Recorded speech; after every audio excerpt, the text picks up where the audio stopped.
আজ যে মানুষকে আমরা দেখতে পাই, বিজ্ঞানের ধারণা মতে এই মানুষের যাত্রা শুরু হয়েছিল 50 থেকে 70,000 বছর আগে।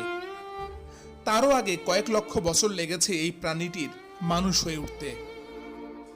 যদিও আজকের মানুষের হিংস্রতা আর নির্মমতার যে প্রমাণ পাওয়া যায়, তাতে মানুষের ধারণাই পুরোটা পাল্টে যায়।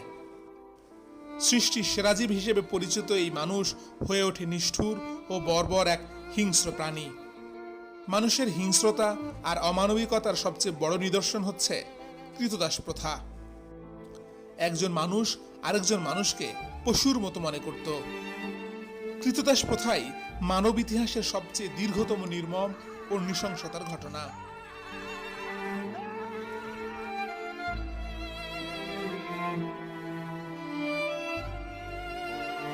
কৃতদাসের ধারণা শুরু হয় সভ্যতার শুরুতেই। সবচেয়ে প্রাচীন যে সভ্যতার কথা মানুষ এখন জানে, সেই মেসোপটেমিয়ায় শুরু হয় মানুষের সবচেয়ে বর্বরতম এই প্রথাটির সূত্রপাত। সেটিও 4000 খ্রিস্টপূর্বাব্দে। এর 1000 বছর পর এই কুপ্রথা প্রবেশ করে মিশরে। আজকে যে পিরামিড আমরা দেখতে পাই, তা কয়েক লক্ষ কৃতদাসের নির্মম নির্যাতনের ফসল। এরপর এই প্রথা ছড়িয়ে পড়ে ভারতবর্ষ সহ সারা বিশ্বে। চীনেও এই কৃতদাসের হাতে নির্মিত হয়েছে চীনের মহাপ্রাচীর। 800 খ্রিস্টপূর্বাব্দে গ্রিসেও কৃতদাস প্রথা চালু ছিল। আর 300 খ্রিস্টপূর্বাব্দের রোমে দেখা গেছে কৃতদাসদের। রোমানরা কৃতদাসদের হিংস্র পশুর সামনেই ফেলে দিত। মরণপণ লড়াই করে শেষ পর্যন্ত মরে যাওয়া এইসব অভাগা কৃতদাসদের দেখাই ছিল রোমানদের শ্রেষ্ঠ বিনোদন। কলোসিয়াম ছিল প্রাচীনকালে রোমানদের সেই প্রধান বিনোদন কেন্দ্র। রোমানরা আইন করে এই দাসদাসী বেচা বিক্রির প্রথাটি চালু রেখেছিল।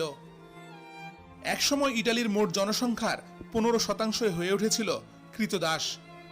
আর 100 খ্রিস্টপূর্বাব্দে এসে দেখা যায় ইটালির অর্ধেক মানুষই হয়েছে দাস। 1492 সালের 14 অক্টোবর কলম্বাস আমেরিকা আবিষ্কার করে।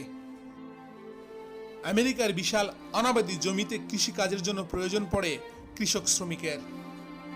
আর তাতেই শুরু হয় কৃতদাস ব্যবসার নতুন বাণিজ্য। আফ্রিকা আর আটলান্টিক মহাসাগর পাড়ি দিয়ে হাজার হাজার মানুষকে ধরে নিয়ে আসা হয় আমেরিকায়। বানানো হয় কৃতদাস। ইতিহাসে এটি পরিচিত ছিল ট্রান্স আটলান্টিক স্লেভ ট্রেড নামে। আর এটাই ছিল সে সময়ের সবচেয়ে লাভজনক ব্যবসা। প্রথমে কৃষি কাজের জন্য তাদের ব্যবহার করা হলেও পরবর্তীতে গৃহকর্মী, যৌনকর্মী থেকে শুরু করে বিনোদনের জন্য নির্মম অত্যাচার করা হতো এইসব অভাগা মানুষদের। বাংলার হাটবাজারে একসময় গরু ছাগলের মতো বিক্রি হতো মানুষ। এখন বিশ্বাস করতে অনেকের কষ্ট হতে পারে, কিন্তু এটাই ছিল বাস্তব। আরব কিংবা আফ্রিকায় একসময় দাসদাসী বিক্রি ছিল একটি স্বাভাবিক ব্যাপার। কিন্তু আমাদের এই অঞ্চলে কৃতদাস বিক্রির এমন ঘটনা বিশ্বাস করা সত্যিই কঠিন। কিন্তু বাংলার হাটবাজারে দাসদাসী বিক্রির এমন প্রমাণ পাওয়া যায় পৃথিবী খ্যাত মুসলমান পর্যটক ইবনে বতুতার লেখায়। তিনি বাংলায় এসেছিলেন 1345 সালে। তার লেখায় সে সময়ে বাংলার আর্থসামাজিক অবস্থার বেশ একটা সুস্পষ্ট চিত্র পাওয়া যায়। পাশাপাশি তার লেখা থেকেই প্রমাণ পাওয়া যায় একসময় এই বাংলা অঞ্চলে কৃতদাস বেচা বিক্রির মতো কুপ্রথার প্রচলন ছিল। কে ছিলেন এই ইবনে বতুতা?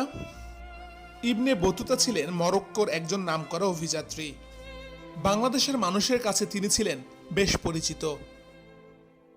তিনি সারা বিশ্ব ঘুরে দেখার জন্য বের হয়েছিলেন, তবে পুরোটা শেষ করতে পারেননি। মুসলমান পরিব্রাজকদের মধ্যে তিনিই সবচেয়ে বেশি নামকরা। ইবনে বতুতা বাংলাদেশে এসেছিলেন 1345 থেকে 1346 সালে।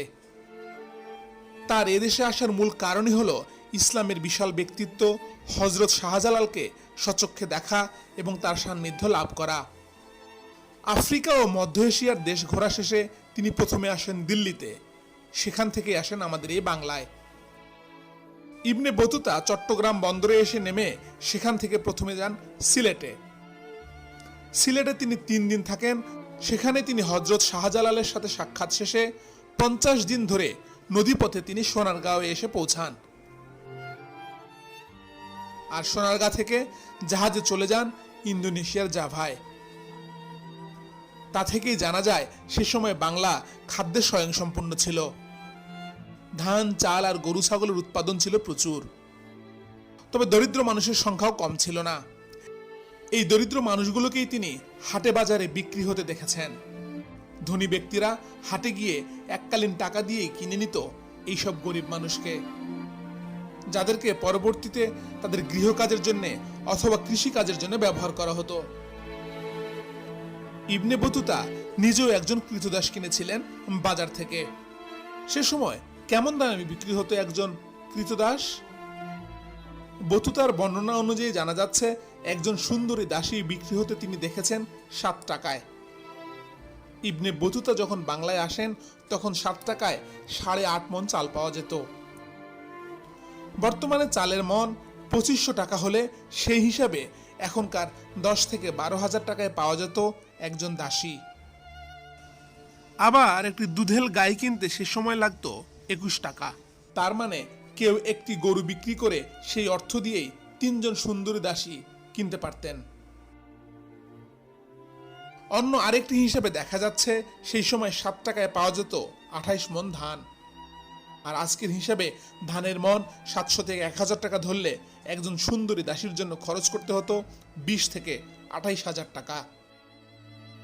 সকল হিসাব শেষে দেখা যাচ্ছে একজন মানুষকে কিনতে খরচ হয় 10 থেকে 30,000 টাকার মতো। ইবনে বতুতা নিজেও একজন সুন্দরী দাসী কিনেছিলেন। তার দাসীর নাম ছিল আশুরা, আর তার দাম পড়েছিল 1 স্বর্ণ দিনার বা সে সময়ের বাংলাদেশের 10 টাকা।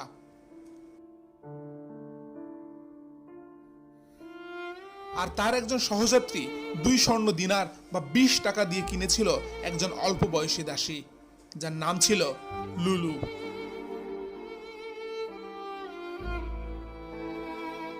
শুধু ইবনে বতুতা নয়, বাংলার এই অঞ্চলে দাসদাসী বিক্রির যে প্রচলন ব্যাপক আকারে ছিল তার কিছু প্রমাণ পাওয়া যায় আরো কিছু দলিল দস্তাবেজে। তবে অনেক ইতিহাসবিদ মনে করেন বাংলায় যে কৃতদাস বিক্রি হতো তা মূলত আমদানি করা কৃতদাস। স্থানীয় মানুষেরা নিজেদের সন্তানদের এভাবে বিক্রি কখনোই করতেন না। যদিও এই অঞ্চলে স্থানীয় কৃতদাস বিক্রির অনেক ধরনের প্রমাণ পাওয়া যায়। 1862 সালের এক হিসাবে দেখা যায় শুধুমাত্র চট্টগ্রামেই দাসের সংখ্যা ছিল 1,25,000, আর এরা বিক্রি হতো গড়ে 20 টাকা করে। 1839 সালে আইন কমিশনের রিপোর্টে দেখা যায় সিলেট, চট্টগ্রাম, ময়মনসিংহ ও ঢাকার অঞ্চলের 1/5 মানুষই ছিল কৃতদাস। 1830 সালের সংবাদপত্রে একবার প্রকাশ হয় অযোধ্যার নবাব 5 জন সুন্দরী নারী ও 7 জন পুরুষকে কিনে নিয়েছিলেন 20,000 টাকায়। এছাড়া সে সময়ের দলিল দস্তাবেজ ঘেটে আরো কিছু প্রমাণ পাওয়া যায় যে বাংলার এই অঞ্চলে দাসদাসী বিক্রিটি ছিল খুব সহজ একটি ব্যাপার। ইংরেজরা ক্ষমতা দখল করার পর ওয়ারেন হেস্টিংস বাংলাদেশের গভর্নর হয়ে এসেছিল 1774 সালে। তার 11 বছরের শাসনকালে তিনি আইন করেছিলেন যদি কেউ কৃতদাস কেনাবেচা করতে চায় তাহলে তাকে আদালতে রেজিস্ট্রি করতে হবে। আর এই কৃতদাস রেজিস্ট্রি ফি তিনি নির্ধারণ করেছিলেন 4 টাকা 4 আনা। 1830 সাল পর্যন্ত বাংলার বাজারে হাফসি ও কাফরি নামে জনপ্রিয় আফ্রিকান কৃতদাস বেচা বিক্রি হতো। শুধু আফ্রিকা নয়, আরব, চীন, তুরস্ক, পারস্য থেকে আমাদের সুলতানদের জন্য কৃতদাস আমদানি করা হতো। কিভাবে বন্ধ হলো এইসব কৃতদাস বেচা বিক্রি? মানুষ বিক্রির এই প্রথা ধীরে ধীরে বন্ধ হয়ে যায়। ঠিক কবে থেকে পৃথিবীতে এই দাস ব্যবসা বন্ধ হতে শুরু করেছে তা বলা মুশকিল। 7ম শতকের শুরুর দিকে ইসলাম আগমনের পর আরব দেশগুলোতে কৃতদাসদের বিরুদ্ধে মানুষের দৃষ্টিভঙ্গি বদলাতে শুরু করে। ইউরোপে 1416 সালে রাগুসা নামে একটি দেশ প্রথম দাস প্রথা নিষিদ্ধ করে। নরওয়ে ও ডেনমার্ক 1802 সালে বন্ধ করে দাস বাণিজ্য। এরপর 1820 সালে ব্রিটিশরা দাস প্রথাকে নিরুৎসাহিত করতে থাকে। 1843 সালে প্রণীত হয় অ্যাক্ট 5, আর তাতেই ধীরে ধীরে বিলুপ্তি হতে থাকে দাস দাসীর প্রথা। এর মাধ্যমে প্রথমে কৃতদাস আমদানি রপ্তানি বন্ধ হয়। ফলে আমাদের এই উপমহাদেশে দাস বাণিজ্য কমতে শুরু করে। 1865 সালের 6 আগস্ট আব্রাহাম লিঙ্কন আমেরিকায় দাস প্রথা বিলুপ্তির আইন পাশ করে, যা কনফিকশন অ্যাক্ট নামে পরিচিত। মানবজাতির ইতিহাসের এই জঘন্যতম প্রথাটি এখনো শেষ হয়নি। নতুন রূপে নতুনভাবে এখনো টিকে আছে দাসদাসী প্রথা। সারা পৃথিবীর অসংখ্য অভাগা মানুষ এখনো বৈষম্যের শিকার হচ্ছে। মানব পাচার, শ্রমিক শোষণ, যৌনকর্মে বাধ্য করার মতো নানা কর্মের মধ্যে দিয়েই এখনো টিকে আছে এই কৃতদাস প্রথা। যতদিন পৃথিবীর প্রত্যেকটি মানুষ সমান অধিকার ভোগ করতে পারবে না, ততদিন মানুষের মুক্তি সত্যি অসম্ভব।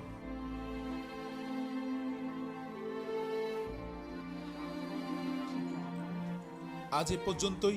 সবাই ভালো থাকবেন এবং আমাদের চ্যানেলটির সাথেই থাকবেন।